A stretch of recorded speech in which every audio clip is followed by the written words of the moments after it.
way oversimplified. Oh, good. So sorry, Emily. I just realized I wasn't recording. Would you mind just starting that brain thing again? Not at all, no problem. So Brain in the Palm of Your Hand, created by Dr. Daniel Siegel, and he wrote a book called Mindsight. I'm going to talk about 3 parts of the brain. The brain is way more complex than this, and every mammal on Earth has all 3 parts of this brain. So we no longer talk about them as like the lizard, mouse, monkey. All mammals have evolved different uses for these, or adaptations for these brain parts. But if we open the brain up, your brain stem would sit in the palm of my hand, and your brain stem thinks of you as an it. It senses when you're hot, hungry, horny, tired, cold. It produces unconscious responses. So your sympathetic fight or flight response, where you'll have, higher heart rate, dilated pupils, higher breath rate, goosebumps when you're cold, that comes from the brainstem unconsciously. And then the parasympathetic, the longer word, parasympathetic being your stay, play, rest, digest function. So it knows, your brainstem knows when it's time to relax, digest your breakfast burrito, and do some repair work. And so just remember, as a therapist, if you go into therapy work and you're working with people, if they have a brainstem that is highly aroused in that sympathetic state, that activation deactivates the parasympathetic. The parasympathetic is always quote unquote on. We don't need to turn on the parasympathetic. It's just that when we're activated in fight or flight, the parasympathetic can't do its job as well. Does that make sense? So fight or flight being, that survival response. So that's the brainstem. My thumb folds in like this and represents the midbrain, or the limbic system in the way that I'll teach it today. So the limbic system is your subconscious evaluator. So today, when you logged on and you met me for the first time, you subconsciously evaluated me. What's this chick all about? Does she know what she's talking about? Is this worth my time? If we were in a studio together, all of you would probably case the joint, know where the exits are, the bathroom, check the temperature. And unconsciously, your limbic system has carved associations through your sensory body to tell the brainstem when to fight or flight. And the information in your limbic brain is personal to you. Some of it's true, some of it's not true, but your subconscious thinks it's true. And that's important because the information here is hidden, often from ourselves. But I'll give you some examples here with the combat veterans that I've worked with. The limbic system is very tied to smell. And this is the doorway through all the senses: smell, sound, taste, touch, environmental situations. This is the doorway to a lot of stimulus response cues that are subconscious in your clients and in yourself. You don't know what they're coming in with. But one example I have is, I've asked my groups often, can you think of a smell that you can't explain why it creates a trigger or an activation in your nervous system? Several of these groups have told me that the smell of burning trash is something they encountered on tour in Afghanistan and Iraq. They burn trash a lot there in that part of the world. And so they've shared examples where, like, their spouse is curling their hair and leaves the curling iron on, and that smell of burning plastic will come through, and all of a sudden they're activated in a stress response and getting edgy, and they don't really know why. So in the psychotherapy model, they might be labeled as having post-traumatic stress disorder. I'm not a psychotherapist. I don't diagnose that condition. In my work as a somatic person and breathwork specialist, I look at that as the brain functioning well. It learned to be on guard when it had that smell, and it's producing a response. So, and then we can learn to work with that, which is something I'll talk about today. So far, so good? Can you all think of sensual smells that sometimes ignite a relaxing response, that changes the way your body feels from sounds. It's obvious, right? Sound, smells, touch. So let's talk about the third part, the cortex structures represented by these 4 fingers folding over to complete the whole brain. The cortex structures are what we think of as a brain, that outer wavy, gravy material, the gray matter. And your most human traits live here. This is your higher mind functioning, your value system, rationalization, logic, compassion, the ability to think about how another person feels. That's not in the brainstem, right? That's just sensing goosebumps, cold goosebumps, etc. It's not in the limbic system as much, but by the time you get into the higher mind, you're dealing with advanced motor functions, executive functions. And when you look around, each of you are in structures that were created by human brains that are capable of creating architecture, music, preferences. So when you have stress, and this could be from just not sleeping well, it could be that maybe one of your clients has chronic pain, any kind of duration of stress, the higher mind starts to lose its wiring to the limbic and brainstem.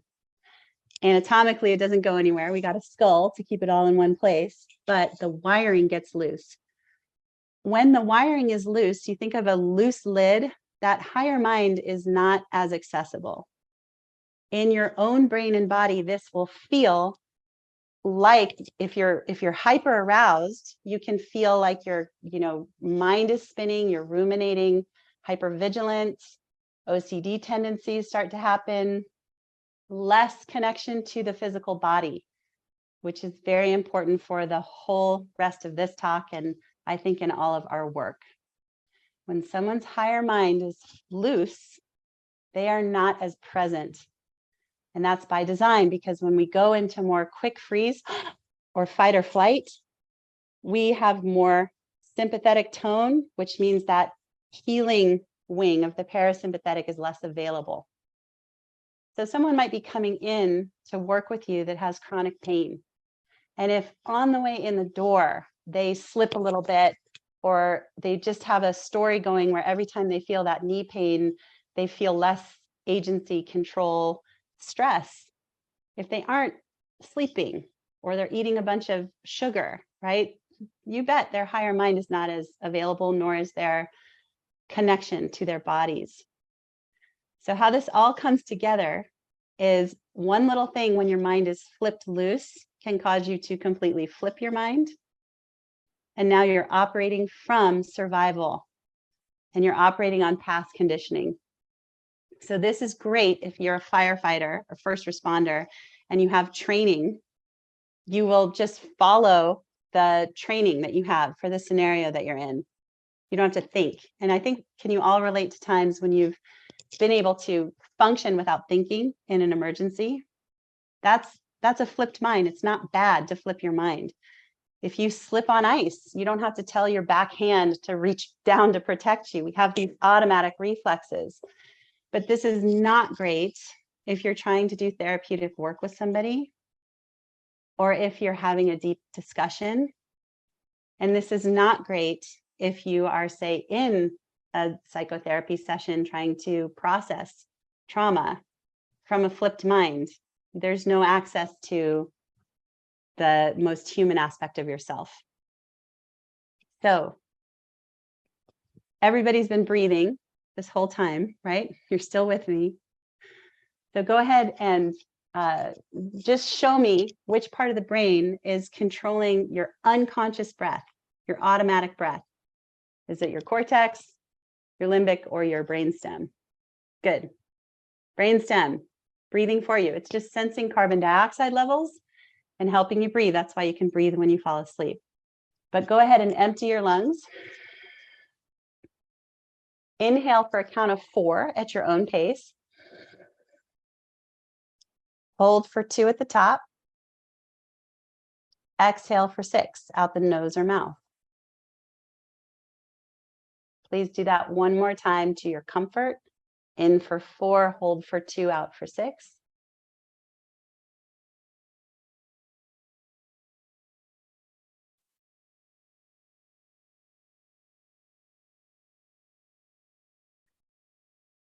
Good. So you all just breathed from a different part of your brain that no other mammal on Earth that we know of can do. I suspect dolphins and whales because they have to time their respiration with emerging out of the water, but I can't find any research on that. So if you can, please send it to me. That would enhance my understanding so much. But you just breathed from a bit of your motor cortex on the very top of your cortex structure and a lot from your third eye, your prefrontal cortex, your orbital prefrontal cortex. And when you breathe voluntarily, you rewire the higher mind to your survival structures. Your subconscious mind is a better word. This isn't always survival, but it's subconscious. Any questions on that so far? You can throw it in the chat. You can unmute.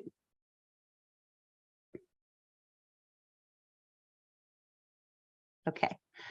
So I do have a little slideshow. And is there anybody in the chat? Let's see. No, that for whale, they're magical creatures. Whales are my favorite animal on Earth. And they are so wise and so powerful. So here's a few slides. I wanted to share this image. Uh-oh, it says Zoom crashed unexpectedly. I don't think so. You guys are still with me, right? Yeah, hold on just a minute. Let me see. No.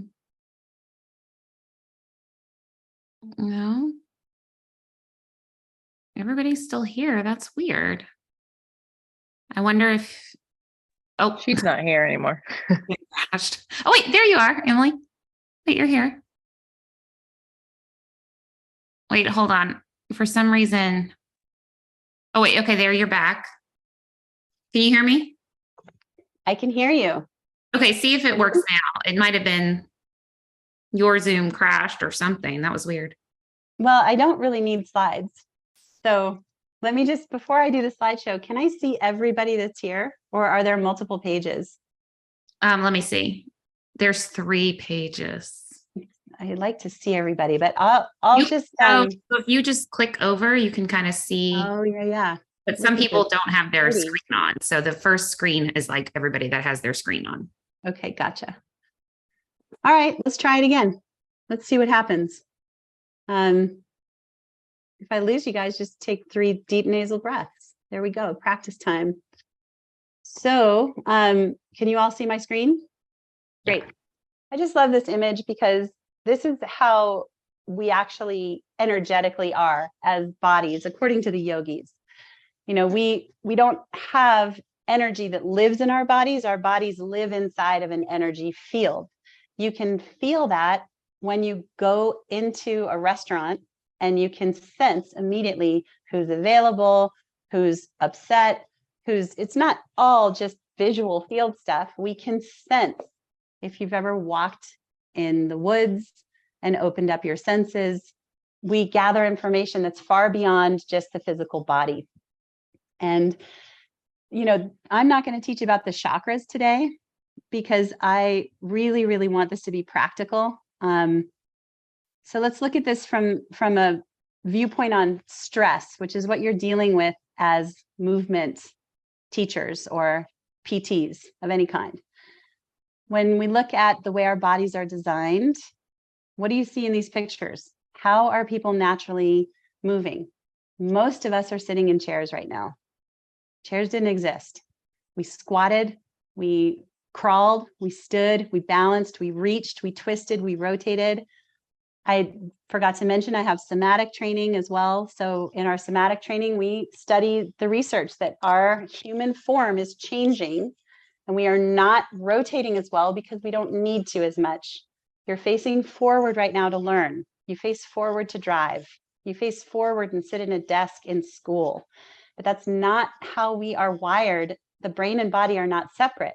So this is more what we are feeling and what your clients are feeling. Modern stress, where exercise is put in a block on a calendar for 1 hour, moving bilaterally, mostly, not rotating, spinning, squatting, lots of treadmill, maybe some functional fitness stuff, but most people are spinning on a bike or a treadmill and calling it a day. Reaching for groceries out of a store, not having to hunt, gather, squat, lunge, etc., driving. And then our entertainment is often sitting.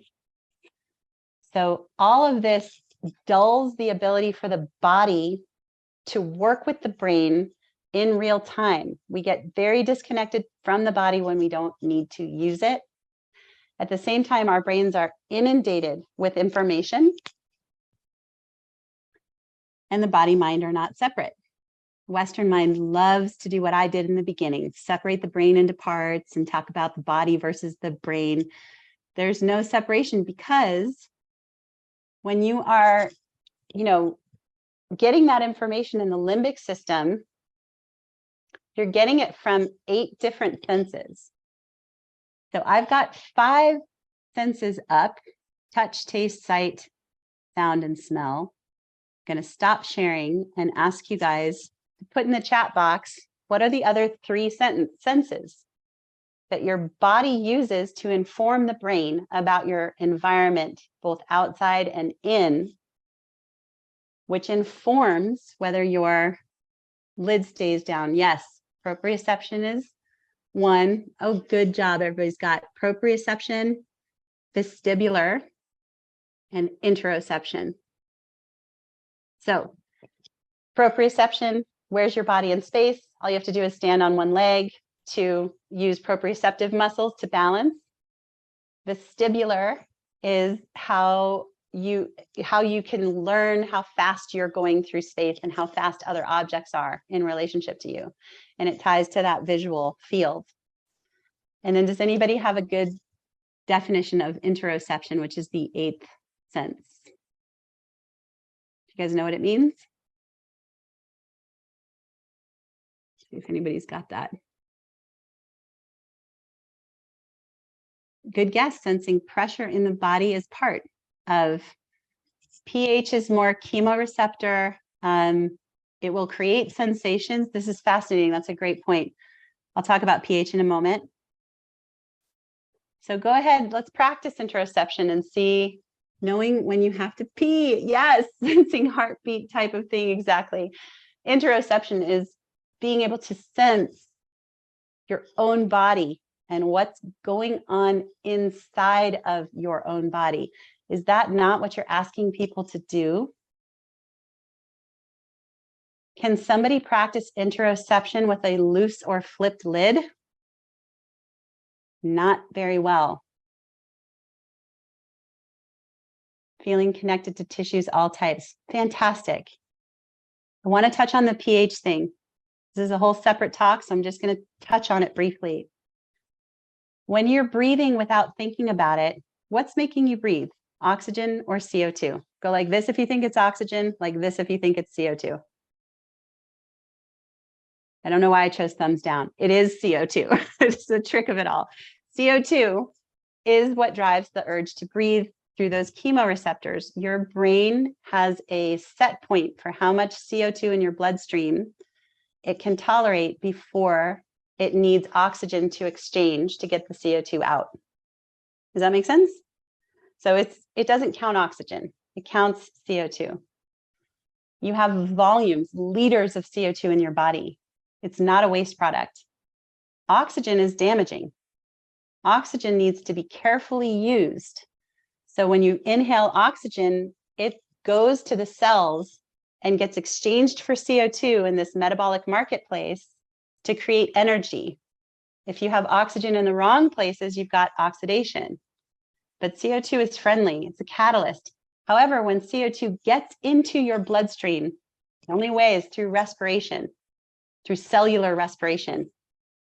When CO2 gets into your bloodstream, now you're on a delicate pH balance with your blood. CO2 is a buffer. It helps to maintain this delicate pH in your body. And that's why we need to get it out of the bloodstream through exhaling. So when you have what's called interoceptive fear, meaning a felt sense of fear inside of your body, your brain becomes hypersensitive to CO2.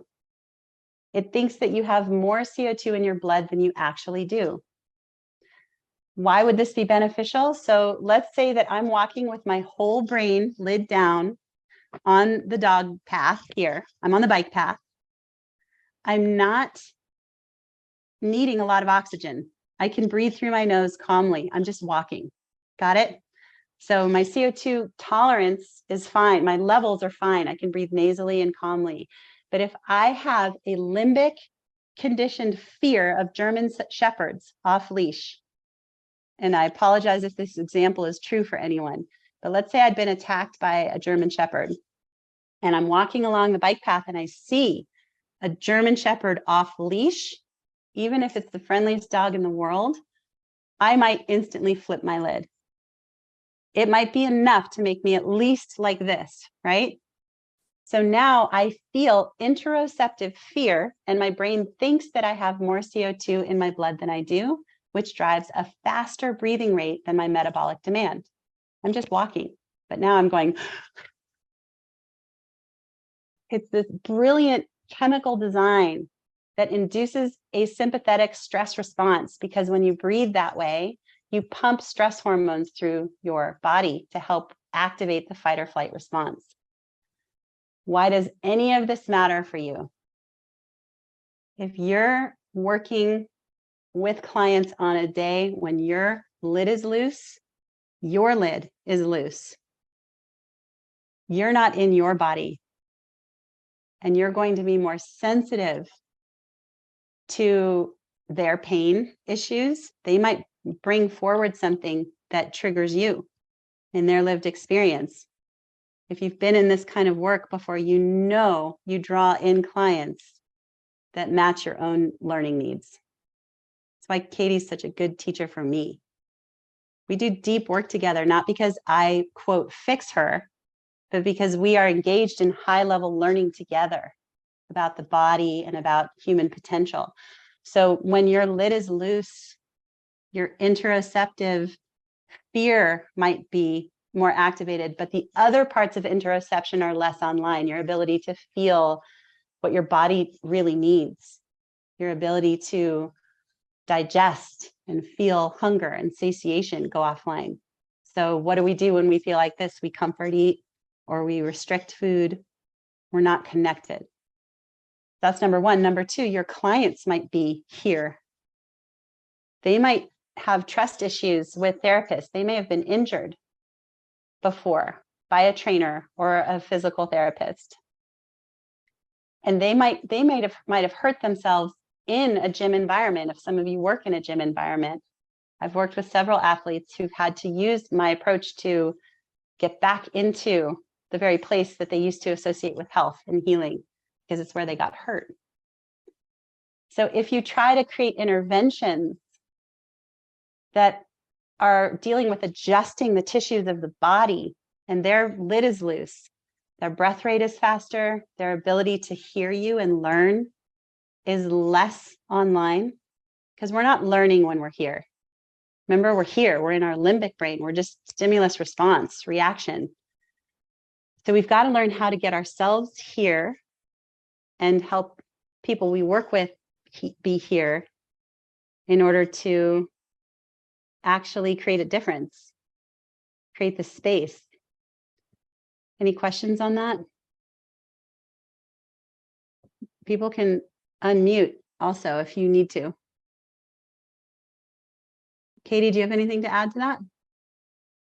Well, it's really interesting that you brought this up, because just Monday in the Academy call, we kind of had a little bit of a last minute thing, and Jill and Jason came in and we talked about our experience this past weekend with Mike. And as we talked about before we even got on this call, about when your son's orthodontist, and like him being, so well versed in understanding that your son needs to breathe. That's like foremost in like his experience. Well, that was Mike, this lifetime of experience. And what it spoke to me most about, and what I said when we first got on that call Monday, was I absolutely want you to feel what it feels like to to own your left side, to feel good in your body so that you can give it to your client. And so you can be present in it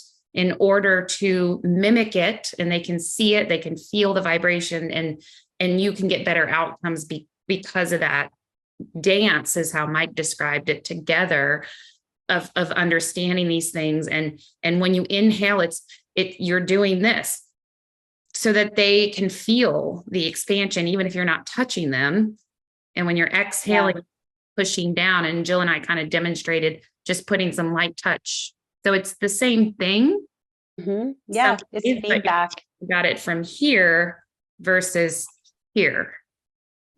So I just exactly. I love that. I'm so glad I asked you to weigh in on that, because that's really where, as teachers, for you guys, what you talked about in the last call of like demonstrating visually. Let's talk about some ways to help clients get their lid down and be more available to the work that you're offering. So the first thing is, for me, is always that I'm not there to fix anybody. We do not want to deny someone their experience. And sometimes part of the healing journey is going through discomfort. So at least in my journey, I've been through severe trauma. That's what led me into the work that I do. I'm grateful for it. I got to have some experiences that were incredibly painful, that put me on a journey of creating as much stability as I can in myself, and then being more of that for the people that I hope to help. But it's this overall idea that, like, if somebody comes to you for support and you're there to guide them, the most important gift you can give them is to just be a presence to witness their experience, not to fix it, not to, coax it in a good direction so that they have a quote good session. Some of the best sessions are when people fall apart.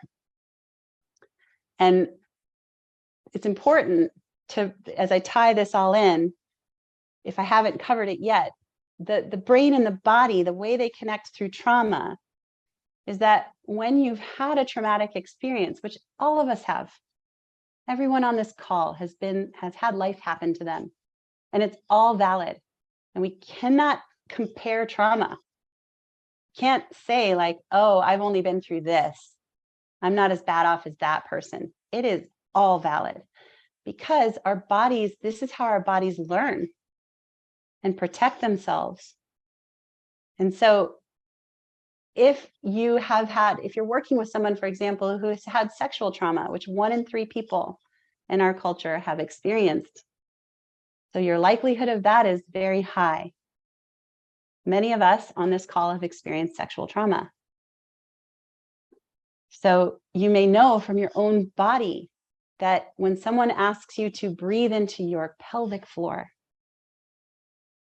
that might not be readily available for a really good reason, because breath enervates, which is why it's so healing. So voluntary breath, while it does get the lid back down, breath is not in the brain. It's in the entire body. We breathe in our cells. And breath is a movement that moves. Even we're all made of diaphragms, from the arches of the feet up to the pelvic floor, to the respiratory diaphragm, to the hyoid bone, to the cranial diaphragms. Breathing moves them all. And if you have traumatic memory, it lives in the cells by design to protect you, so that if you start to feel something in a part of the body that's been shut down from a trauma response, it might create a looser lid, some interoceptive fear. So you've got to create the kind of space that says, I'm not going to have expectations of your process. I'm not here to make demands of your process. I'm not going to consider this a good session if I get you to breathe into your pelvic floor.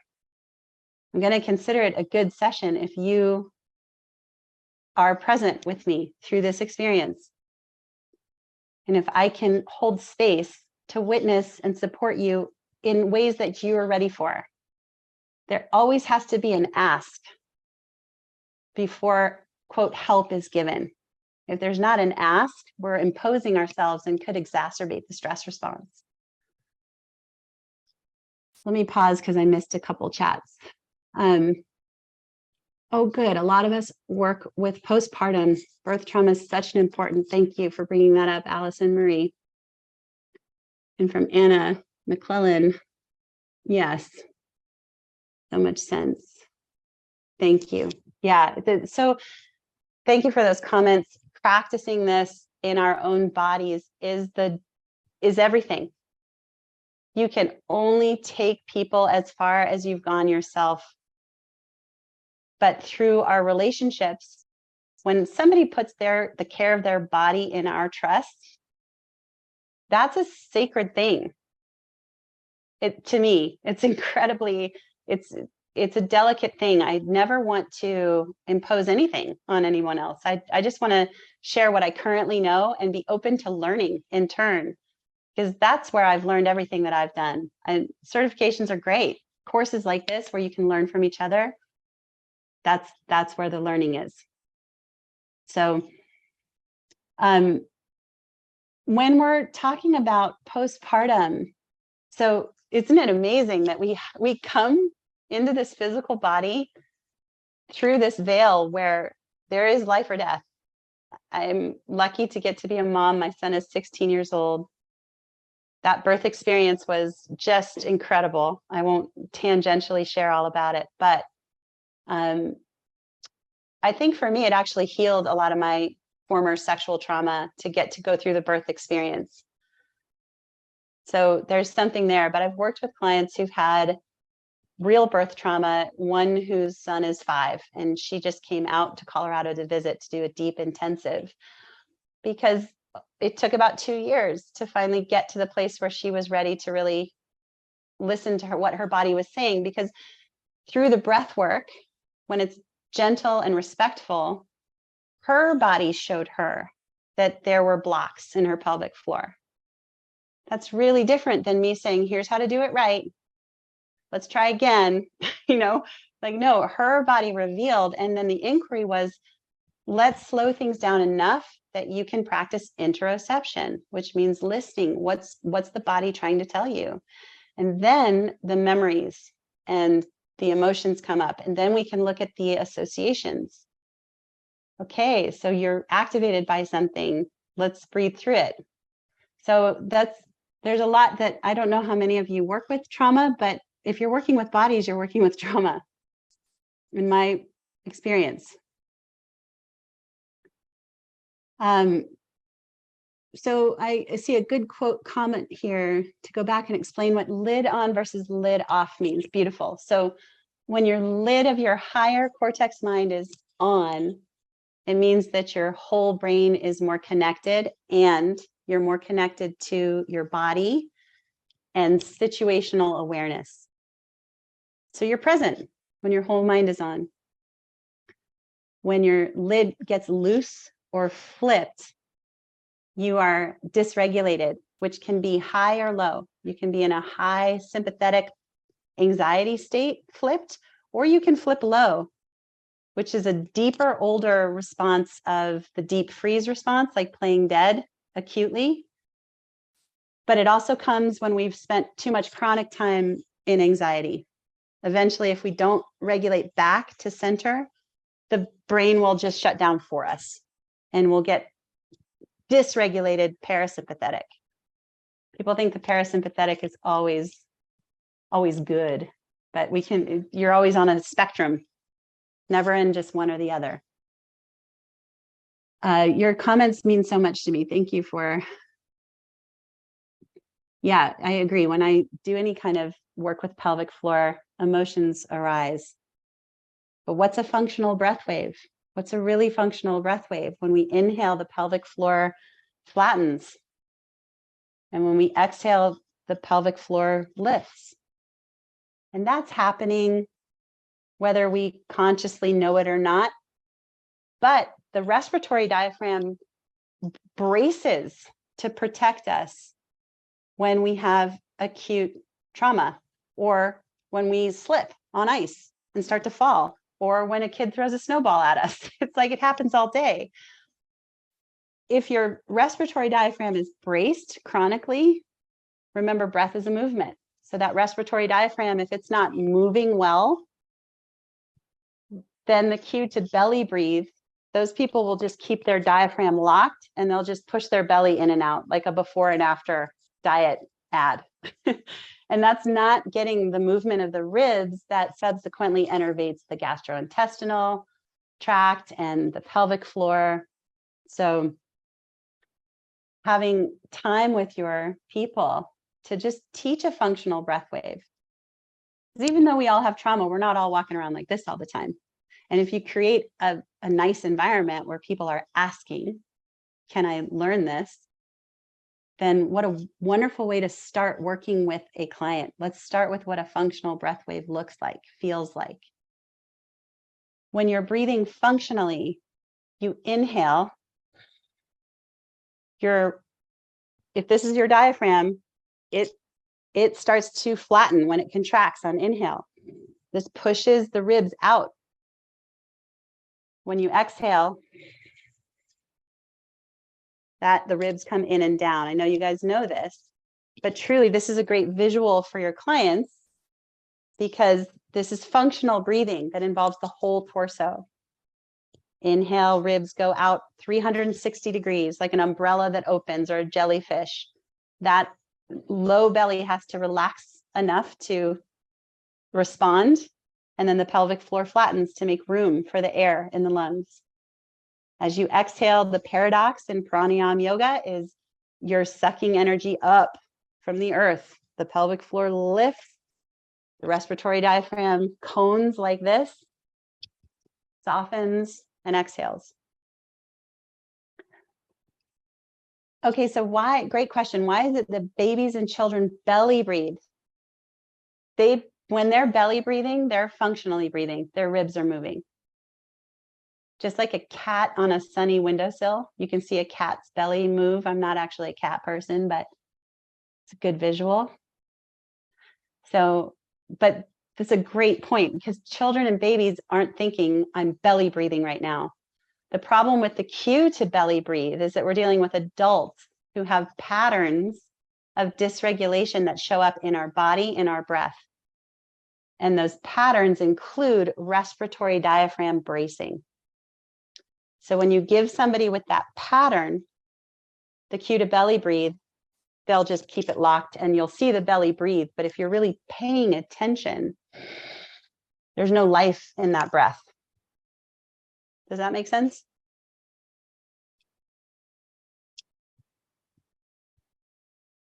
Yes. Mm-hmm. Are you guys able to access the chat? There's some beautiful comments there. Please open it up if you're not reading. Mm-hmm.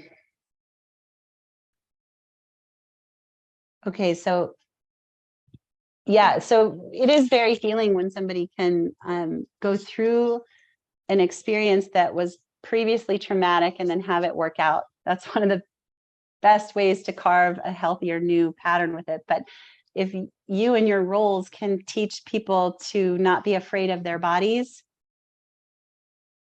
one of the best ways to do that, whether we're talking about teaching high school students how to breathe before or after a stressful test or before training, or we're talking about working with pregnancy, anybody, the simple math is that when you exhale, you deactivate sympathetic stress.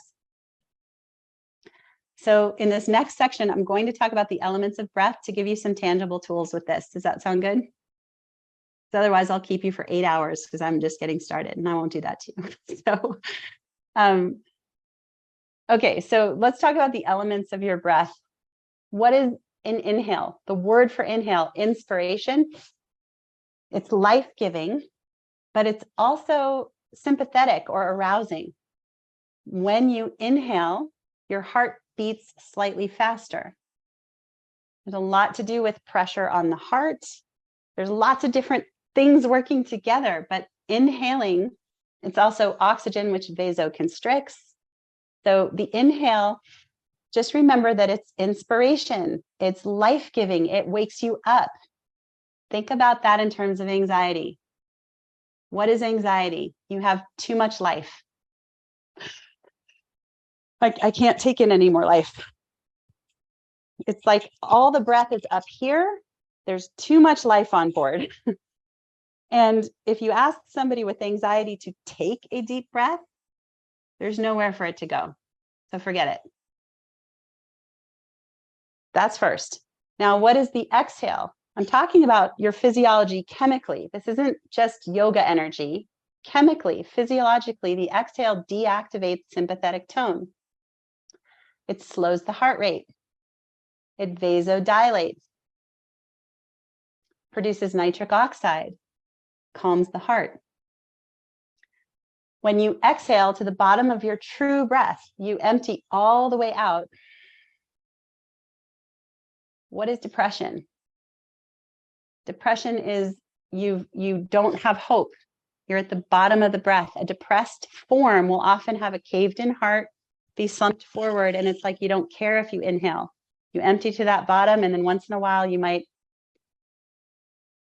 sigh.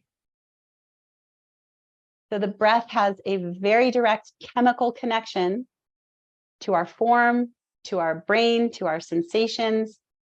And you can use that to read somebody, like how are they today? If they're way up here, there might be a lot of sympathetic tone. Rather than saying, let's take a deep breath, how about let's give a few exhales. Wait at the bottom, let the inhale come. I want you guys to try this with me. Go ahead and set your body up in whatever position of comfort works for you right now. And then let's place the right hand on the heart, left hand on the solar plexus, just above the belly button. And on your next breath, empty all the way to the bottom.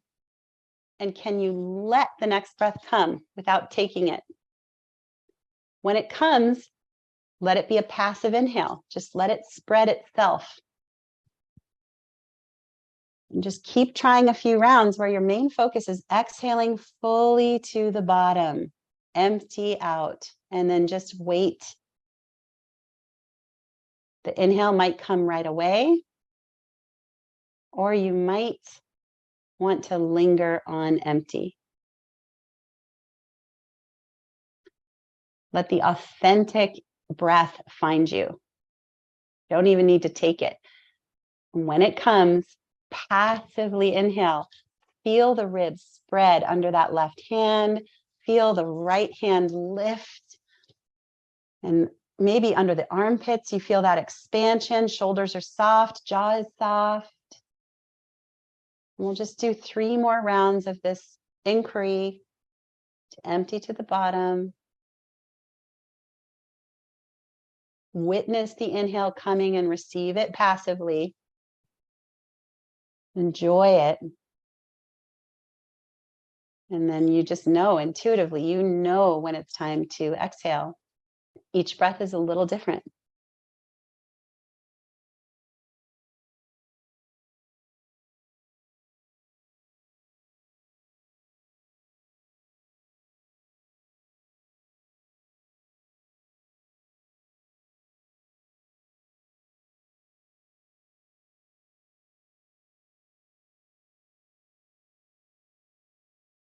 You can, after the next exhale, relax your hands down.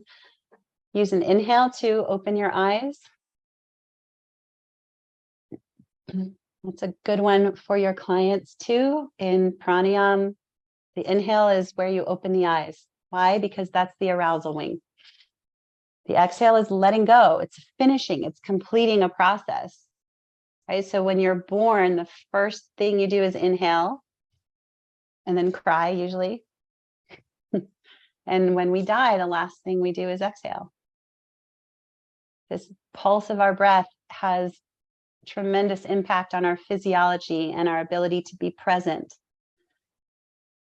So when you are guiding people with breath, if you're following a protocol that you learned on Instagram or from any of us that teach breath work, without this deep understanding that the breath connects to the brain and the nervous system, and the tissues of the body.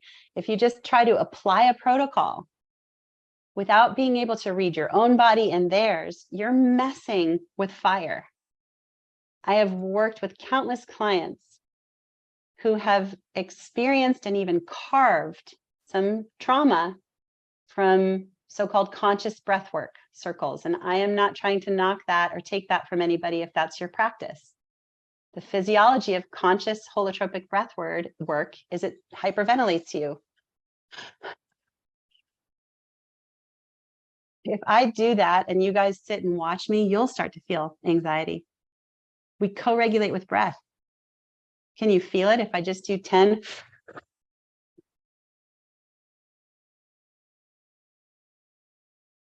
It's a lot. And so whether you're doing with the best of intentions, if you are asking someone, Jill, great question, can you give an example, right? Wim Hof, these have very profound physiological effects that are very quick. When we hyperventilate, which means we are breathing more than our metabolic demand. When you are breathing naturally at the rate of your metabolic demand, everything's working together.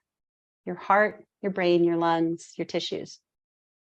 If you overbreathe because of sensitivity and fear or out of habit, now you are creating a lot more sympathetic stress. So if you ask somebody to do a cool overbreathing superventilation protocol because you heard it was good to do a pulmonary warm-up, but they walked in like this and you missed it. You didn't read it. Maybe they hid it really well from you because we're very good coyotes. We know how to hide our state. Then you can flip somebody out pretty quickly. So if you are currently in a relaxed, lid down, calm place and you want to try it, try 5 to 10 superventilation breaths where you inhale as sharp as you can and you inhale passively out the mouth.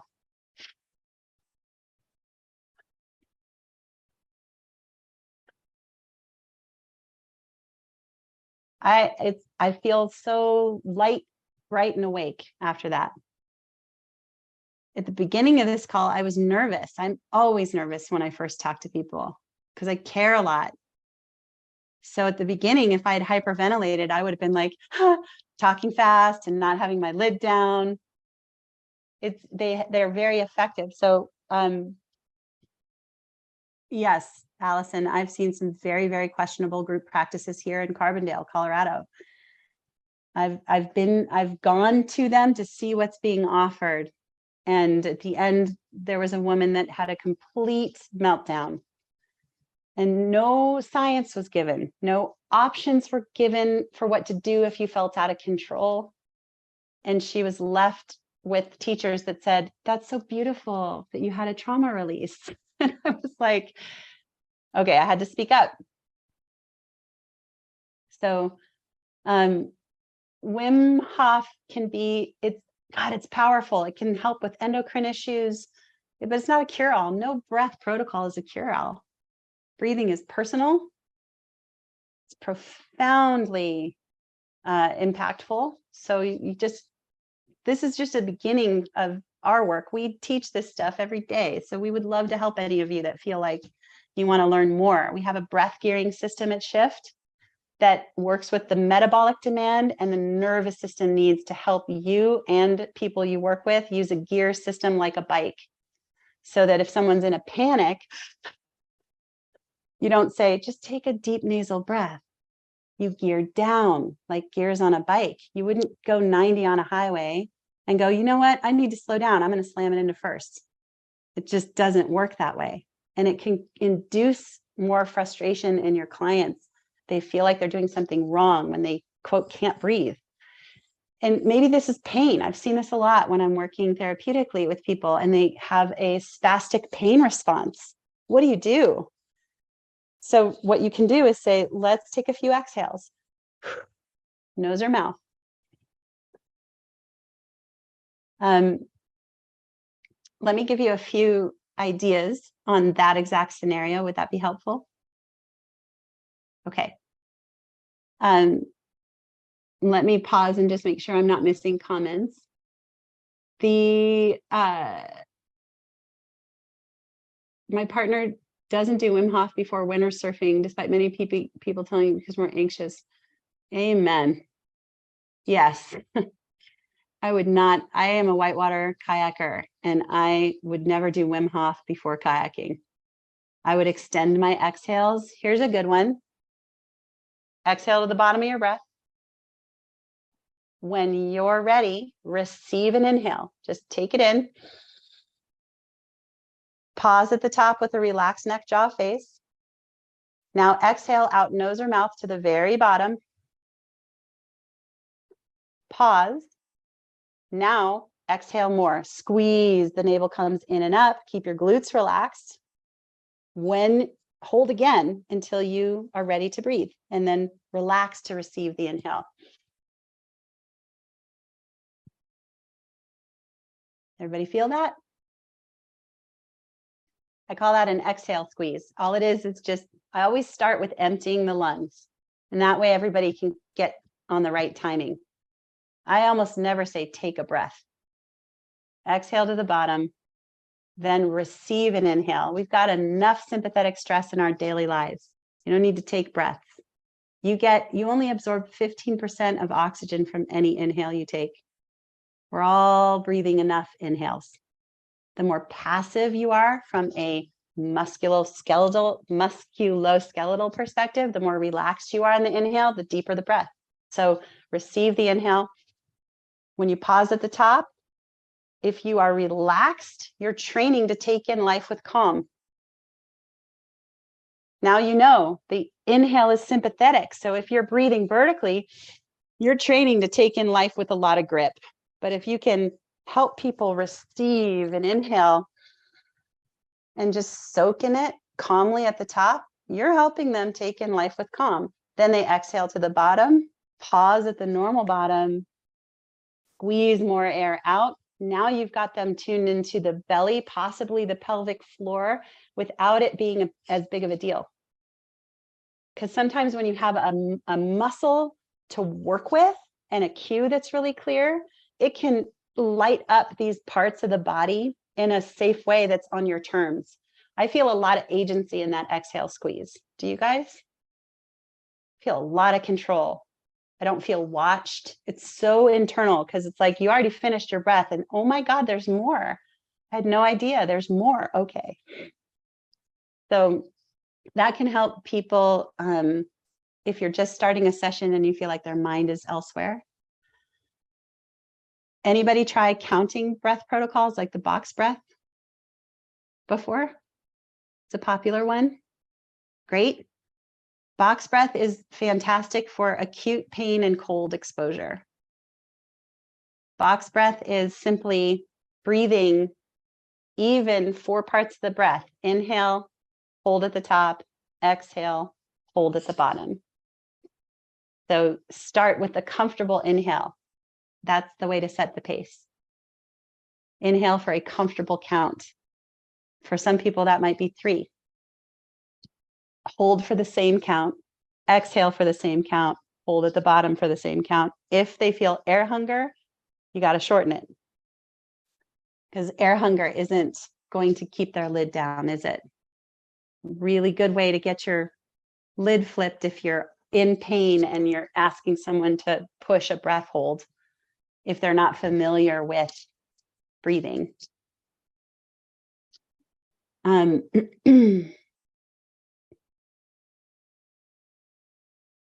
Beautiful. Okay, so let's pause. I'm just going to see if there's any questions. Does anybody feel comfortable unmuting? I like talking. Katie, can you see if anyone raises a hand or has a question?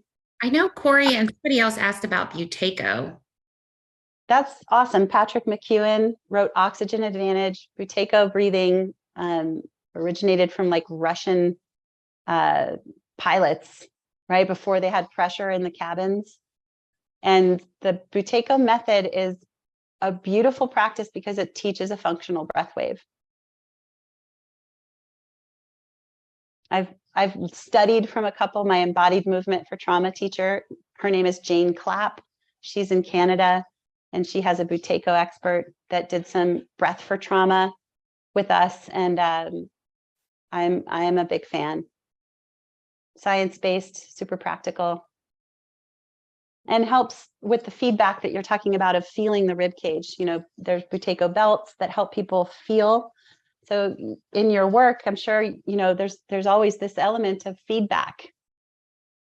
So making sure that you are conscious when you're touching another human body, that you are lid down, grounded yourself, because they'll feel it.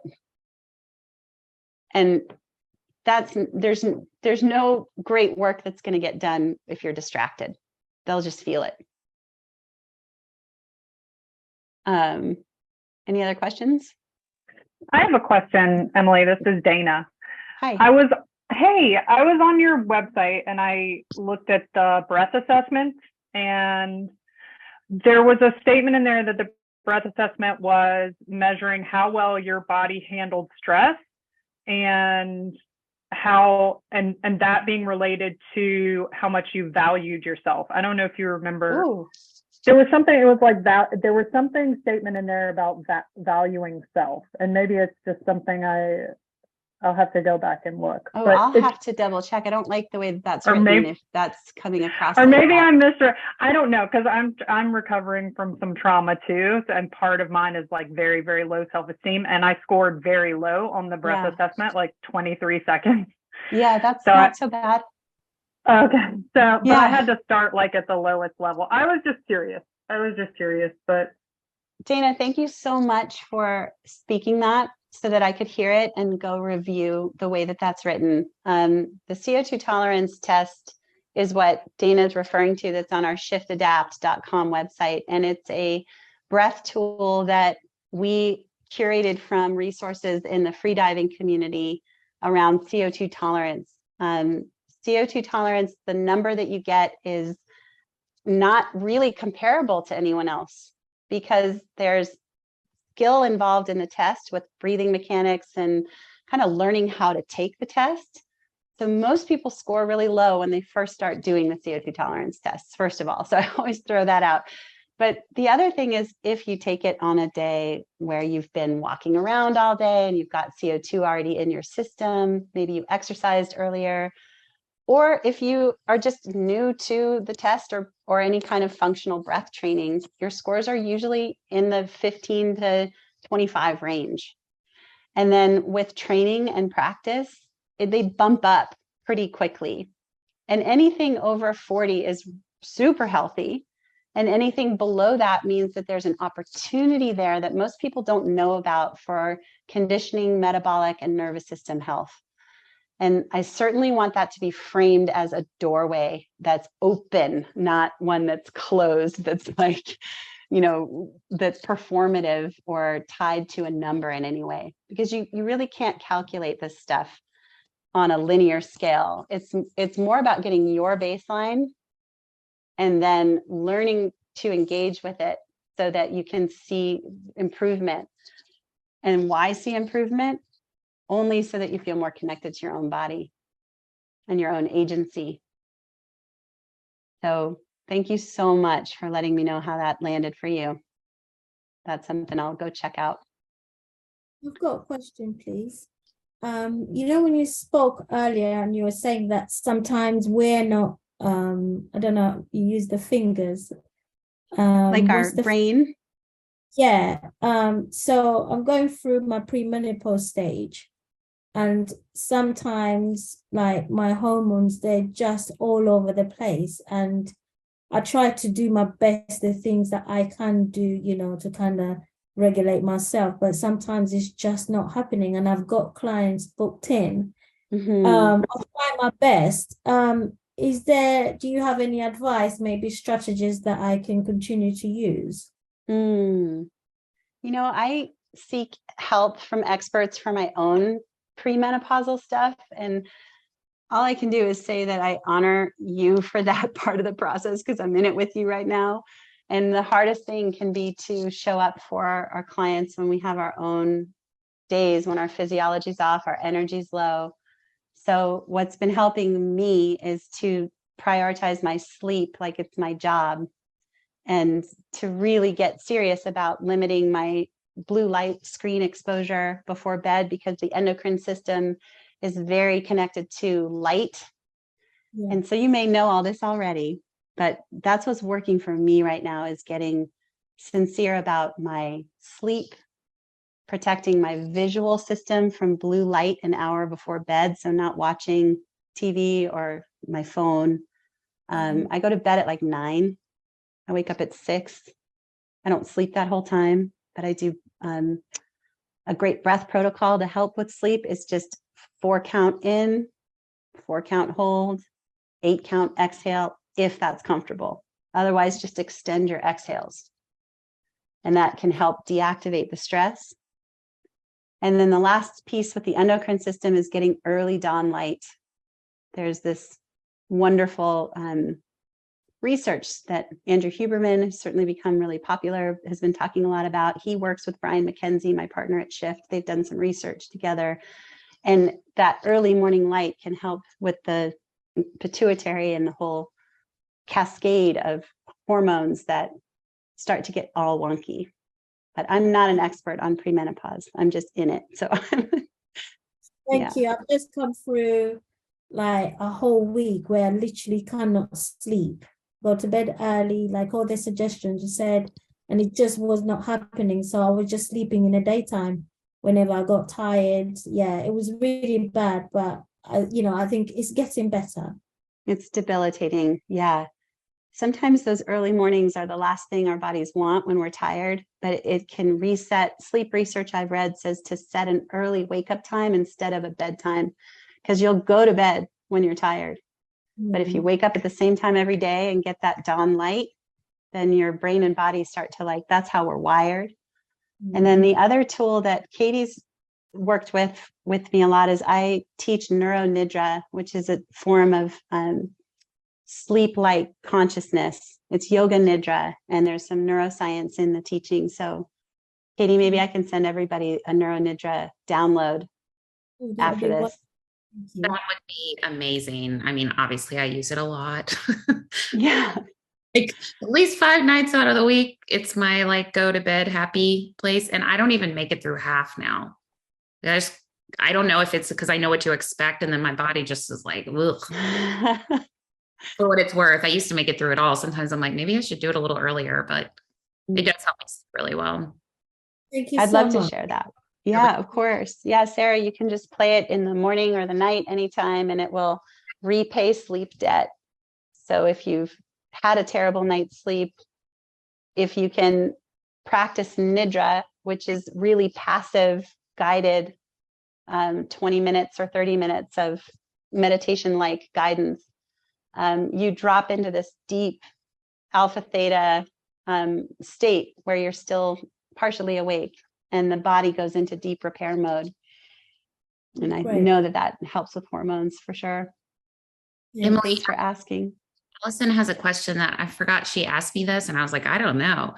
I really want to hear your response. It's in the chat about why it makes her feel itchy. The breath? The Neuro Nidra. Oh, itchy. That's interesting. I don't have an answer for that.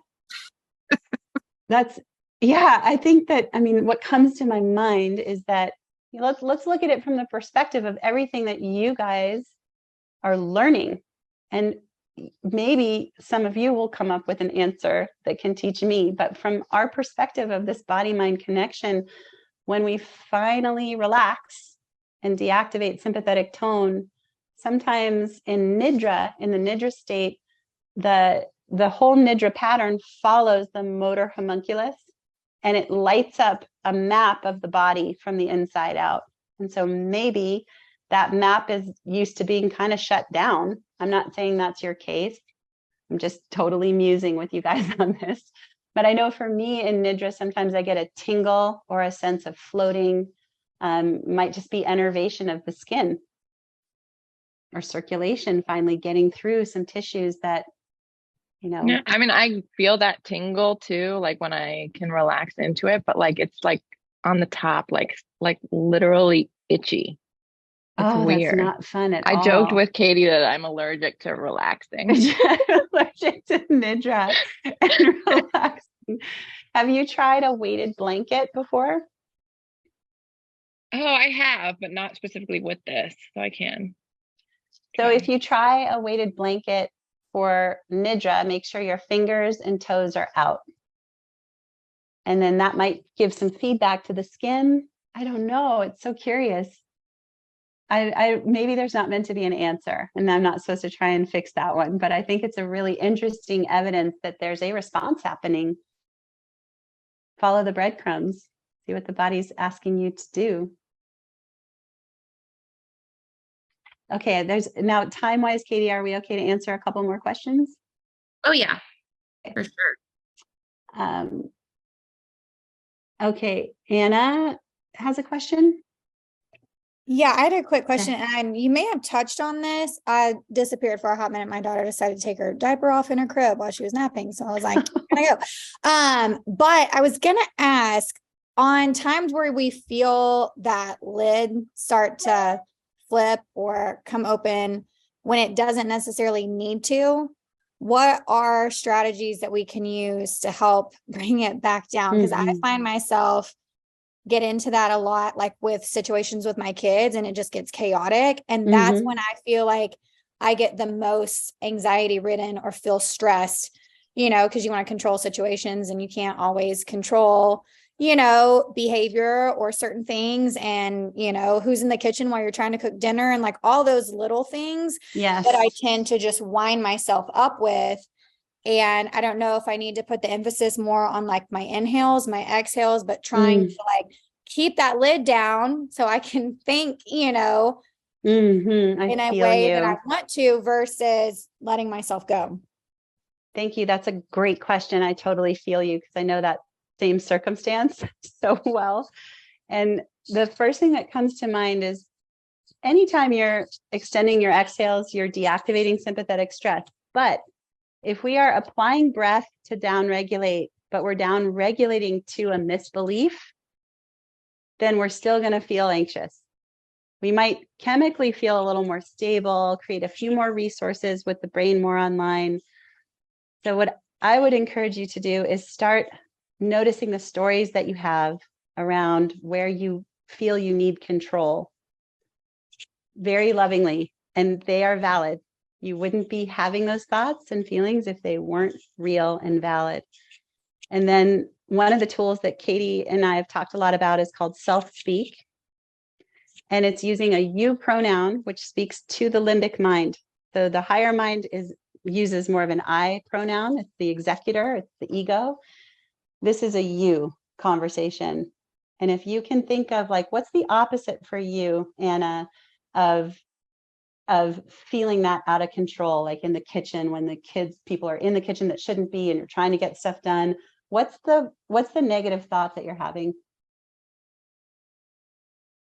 It's mostly like, I don't want you to touch anything that's hot. I don't want you to hurt yourself. Like it's a fear out of that. And I think it's that way when we're out and about, and, you think of threats that could be around, or you could fall here, fall out this car, or, you know what I mean? Like these things that most likely won't happen, but also you want to be on guard for things. So it just heightens, that sense of, I just have to always be on guard for you, in a sense. And I think I work myself up versus just sometimes embracing chaos where it should be embraced, or just accepting it. And I think sometimes I need to work on that. Like it doesn't always have to just look controlled. Like it's not always going to be. And I know that mentally, I know that I struggle with, I guess, the way my body wants to it's like I'm just holding on. Does that make sense? Oh, it makes so much sense. So, okay. So what I'm hearing is that the real fear is that something bad's going to happen to your kids that you could have prevented, and that you're the only thing that's blocking them from harm. And you've got to be hyper vigilant. And at the same time, dinner needs to get cooked and blah, blah, blah, blah, blah. So in that case, one of the shifts that you can make, try this on for size, is exhale your air out. And everyone should try this at the same time. So take an exhale, give an exhale, all the way to the bottom. When you're ready, receive an inhale, 4 counts. Hold for 2.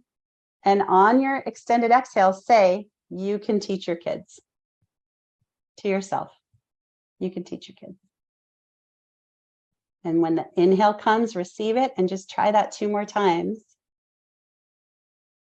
And on your exhales, you're just saying you to your limbic brain, you can teach your kids. You have time is another great mantra. You have time. Dinner can wait. You can teach your kids. Your kids can learn this. I feel you so much, Anna, because as a mom myself, I know that feeling. And so the anxiety, this is why I'm not just saying, oh, do this 4-2-6 breath and you'll be fine. Because, we can do adjustments to the physiology, but it's that limbic brain that feels a very valid threat that your kids are going to be hurt. But in reality, how do kids become safe? They have to touch a hot stove. That's one of the most powerful limbic things ever. Stoves are hot. Hopefully, the way that you teach them that, they can learn it without getting hurt. But they have the hardest part of your job right now is slowing down enough and letting go of the control and expectations of how things should go, because your primary job is just to teach them. They've got to fall often, learn about curbs, learn about stoves. Yeah. Does that help at all? No, it definitely helps. And I think in my head, I just have to use that phrase, like, you have time, because I think, and I feel like a lot of people can relate to this, mom or not. It's like you're doing a task and you're already thinking about what else you have to do. And then not only that, but the other thing that you have to do. And it's like, what do I do when I have 40 things I need to do now? And so I think it's like figuring out, okay, chill. It's okay. Like everything doesn't have to get done in this moment. No, there's one important thing to you. There's one thing that's the most important. And it's the hardest because it's always an interruption. I can see it right now. I know it. Yep. It's perfect. It's the only thing. And it's always, he's been quiet the whole time. The one time I say something like, hey mama, give me one second. So yeah. Yeah. So that you can go attend to that most of the important things, but I hope that helps. And thank you for bringing that forward. No, thank you. I appreciate it. Yeah. So that might be a helpful, yes, that's right, Katie. We talked about pay attention to our kids instead of be careful. The message be careful implies that the world is really dangerous and they better be careful. But if we say, just pay attention, that's a really empowered message. Pay attention. This matters right here. So it's a huge responsibility being alive. But let's see. Do you notice that? Oh, I love that. Do you notice the ground is slippery instead of be careful, don't slip? Do you notice? Beautiful. Same, everything we've talked about today is summed up right there with your clients. Do you notice that your ribs just moved beautifully? Do you notice that when you came in, you were talking faster and now you're present? So there's more to share. And I do have the Neuro Nidra download that I'll send you guys to try, that I think is really just that whole practice. It doesn't have to be my Nidra. Look up Nidra. All that matters is you like the teacher's voice and that they're trained. So, and then I'll close with saying that we do have a mentorship right now at Shift that starts in a couple weeks. And it's all about mastering time and attention. So Anna's question was perfect. That's going to be where we've created some training methodology around the nervous system and the attention economy and getting distracted, and how to be in our bodies instead of living from the neck up. And we're covering time, attention, physical practices, deep work, making work healthier physically and mentally, and then elevated relationships. So if you guys are interested in that, you can go to shiftadapt.com and check it out. And it's just been a pleasure working with you guys, getting a little taste of Katie's incredible community. Thank you so much, Katie. Thank you, Emily. I really appreciate it. Can I ask you really quick, can Maggie ask you one quick question? Because I feel like it's going to be a good question knowing Maggie. Oh, she jumped off. I'll ask her later and then I'll ask you. please forward it to me. And I do see a couple other great questions about ADHD and autism, and we have a lot of resources right now about that in Shift Health around attention deficit. And I think there's just infinite places that you guys can go here. If you follow Andrew Huberman, he has some great podcasts, and we do a newsletter every month with tips on things like this, so your questions can help guide what we'll talk about. So stay in touch. Would love to cover more, but I think we need to close.